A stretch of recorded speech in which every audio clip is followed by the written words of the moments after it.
Deuteronomy chapter 6, verses 4 through 9. Hear, O Israel, the Lord our God, the Lord is one. Love the Lord your God with all your heart and with all your soul and with all your strength. These commandments that I give you today are to be on your hearts. Impress them on your children. Talk about them when you sit at home and when you walk along the road, when you lie down and when you get up. Tie them as symbols on your hands and bind them on your foreheads. Write them on the doorframes of your houses and on your gates. This text, over time, came to be known as the Shema. And that word is here. This first word right here. Hear, O Israel. That first word, again, this whole section becomes known as the Shema, the hear. So it begins with a command. And let's just take a moment here to just go through and highlight every command. Hear, O Israel. Love the Lord your God with all your heart, soul, and with your strength. These commands that I give you today are to be on your hearts. Impress them on your children. Talk about them in all these different places. Tie them as symbols on your hands. Bind them on your foreheads. Write them on the doorframes of your house. So in the text, we are given 1, 2, 3, 4, 5, 6, 7 commands. And if we're looking first, the first command here is about attention. Hear, O Israel. And this is really just a call to listen deeply.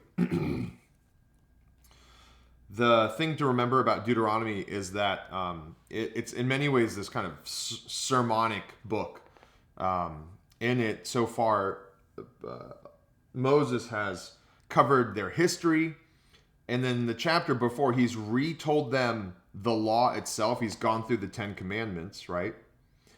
And now he's kind of giving a sermonic explanation or exhortation to take these 10 commandments and really bring them to bear on the heart. So looking at this, the first one, hear, O Israel. So the first thing that we could get out of this is that Israel is addressed directly. And remember, at this point, that's really the people of God. But we could extrapolate this out from Israel and kind of think of in Romans when Paul says that not all who are descended from Abraham are Abraham, the children by faith. Those are the descendants of Abraham. And so I think by extension, we could include ourselves in this, that we are to listen along with Israel, because in faith we are grafted in the church today. Hear, people of God, if you will. The Lord our God, the Lord is one. The thing to remember with all three of these instances of the word Lord, and whenever you see the Lord capitalized like that in the Old Testament, that the original thing in all of those is going to be Yahweh, which is God's name. So the Lord our God, Yahweh our God, Yahweh is one. We, in using the word Lord for Yahweh, now we need the article, the Lord, our God. But in Hebrew, just important to remember, again, whenever you see the Lord like this capitalized, there's no need for the article typically. And so literally it's Yahweh, hear, O Israel, Yahweh our God, Yahweh is one. So two statements come out of that. Yahweh, our God. So this is to personalize the relationship of God and the nation of Israel. It is separate and distinct from where they came out of in Egypt. It is separate and distinct from their neighbors in Babylon or anywhere else. They have a unique relationship with the singular Yahweh. Yahweh is one. He is not the pantheon of gods that you see in the Egyptian systems. He is not the pantheon of gods that you see in the Babylonian systems or even among their neighbors in Canaan. Yahweh our God, Yahweh is one. It's the first thing that Israel needs to hear. The first command is just this reminder of this relationship, so relationship and distinction. Okay? The next piece here. To love. Love the Lord your God with all your heart, with all your soul, and with all your strength. 3 times. All here. All your heart, all your soul, all your strength. Heart here being not just emotions, but heart in Scripture is often a place of emotion. It's also a place of thinking. So it's that emotional and mental aspect of who we are. It's all of those internal processes that take place in us. That's represented there in the heart. Soul, another way to kind of conceive of this is with like life. And so this is, you could almost, maybe our word person might compare it to heart, life and soul. And then the strength, of course, is about the will, which is certainly an aspect of loving God, is that we use our will in it. We need to exercise the will to say no to sin and yes to righteousness. And so loving God and saying no to sin with the things he's commanded us not to do, saying no to temptation to worship other gods or chase after other things is going to require will. So just with all of our thoughts, with all of our feelings, with our very life force, with our will, all of it is directed towards love of Yahweh, our God, Yahweh, your God. So this little portion here, right, is the same one here. And so in that personal relationship right there, love is key. And I just want to make a quick point that while many people take issue with this, that God would command his people to love him, I want us to also remember that God has earned, let me make 2 points about this. One, God is entitled to our love, just by virtue of being our creator and by being glorious. But he's also earned love through redemption, right? The people of Israel have been saved from their slavery. They called out to God. God heard their cry. He delivered them. So God is worthy. He has earned our love, and he's entitled to it by virtue of his position in every possible way. God is worthy and deserves to be given all of our devotion. But it is, yes, also a command to love the Lord your God. And the way in which that will be demonstrated, the way in which the people of God will show God that they love him, is through obedience to his commands. And you could just think of Jesus saying, if you love me, you'll obey my commands, right? And the same thing is true for the nation of Israel. So this part of God has not changed.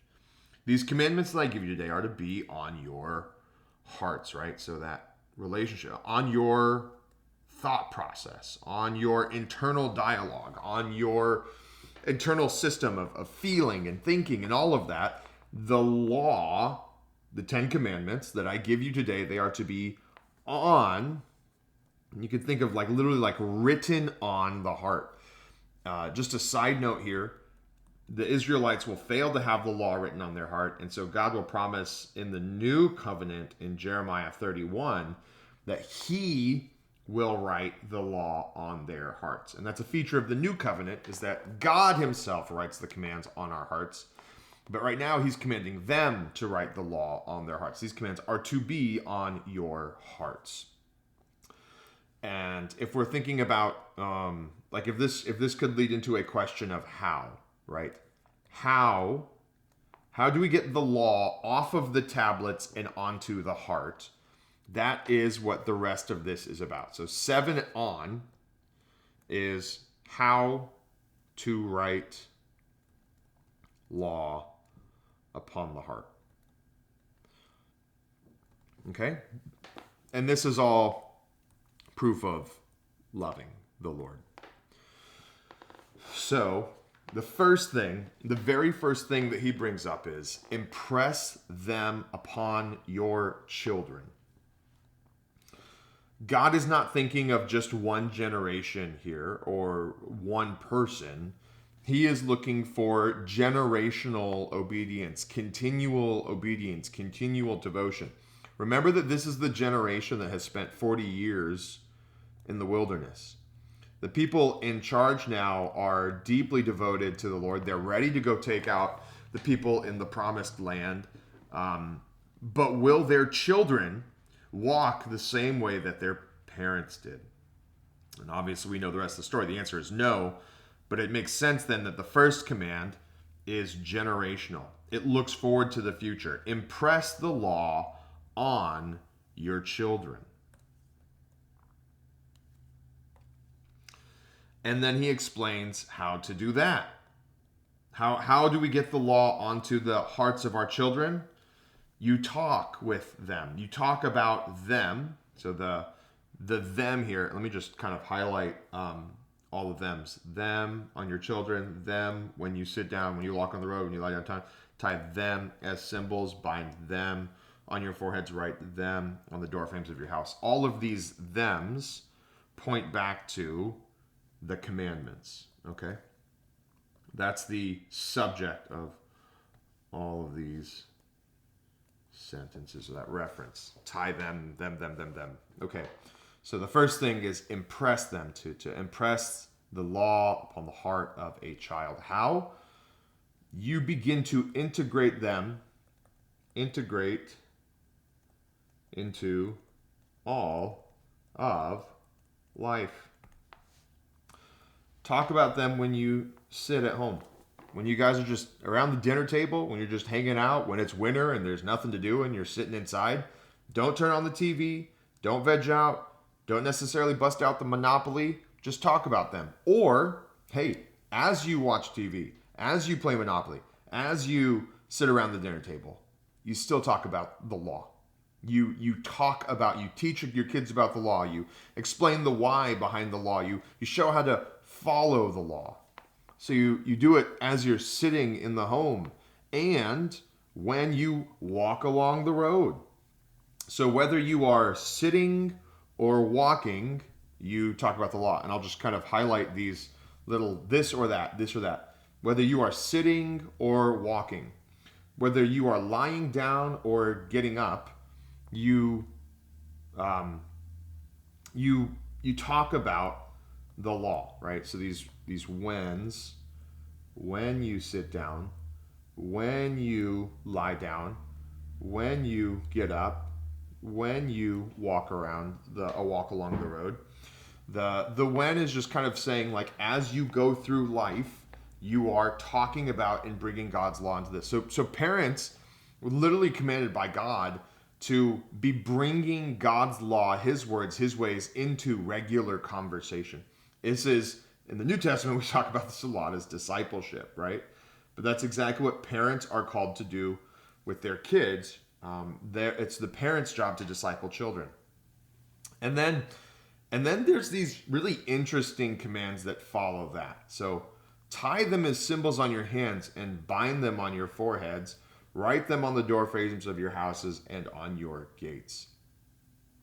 This became an actual practice in the New Testament by the Pharisees. They had these things called phylacteries, and actually people still wear them today. They're literally boxes that people will bind to their foreheads, filled with 4 different passages of Scripture, and they bind them on their head during their morning prayer. You'll see often on the door frames of homes in Israel that there's this, actually the Shema right here. This text is written on a little placard or something on the house or on the gate. And I just want to point out that what happened was that Israel took this command very literally, right? That's the question. Am I supposed to take this literally, or is there a deeper meaning here? So does God expect his people to have passages of Scripture tied as symbols on the hand? So do we tie an ear to our hands on a bracelet and then bind some Scripture to our forehead, write them on the door frame of the house and on the gate? And can we say that we've obeyed God's law? Have we gotten to the essence of it? And I want to go back to verse 6, right? Because 6 needs to inform the rest. They're to be on your hearts. So to get this to the heart, right, it's just saying, take the hands, take your head, take your home, take your gate, and use these as opportunities to get the word into the heart, right? This is really the goal. The heart is the goal of all of this. And so really it's more of like, man, every time I use my hands, I need to make sure that I'm using it as if this hand is guarded and guided by God's commandments. And every time that I think, my thoughts are guided and guarded once again by God's law. And that my home be a place dedicated and guarded and guided by God's law. And more than that, my entire property, or you could even think of the city gates here, right? That our cities are places that are guarded and guided, right, by the law. And why? Because we're just trying to get this off the tablet and into the heart, right? So they have the law on tablets. Right now it's on tablets. The goal is to get it written on the heart, right? And why are we doing this? Back up to the beginning. Because of love. Because this is what it means to love the Lord our God with all of our heart and with all of our soul and with all of our strength. We take his commandments, we write them on our hearts, and they become the guide and the guard of our lives. And so super amazing text. It really gives us a lot about what discipleship looks like, a lot about what it means to have a relationship with God, to love him. There's also obviously the danger of becoming a Pharisee when it comes to God's law. But if we're really obeying this, I want to just make this point. Pharisees aren't obeying the law because where does it begin? It begins with love, right? And again, why? Because he deserves it and he's redeemed us. So for who he is and for what he's done, we love him. And from that love, we obey his law. And as we think about that, we write the law on our hands, on our hearts, on our foreheads. Not literally, right? Because that's not the point. The point is to get it on the heart. And all these ways are just ways of letting that word sink down deep into our souls and be the guiding point for life. And just encourage you to listen to the Shema, Deuteronomy 6, 4-9.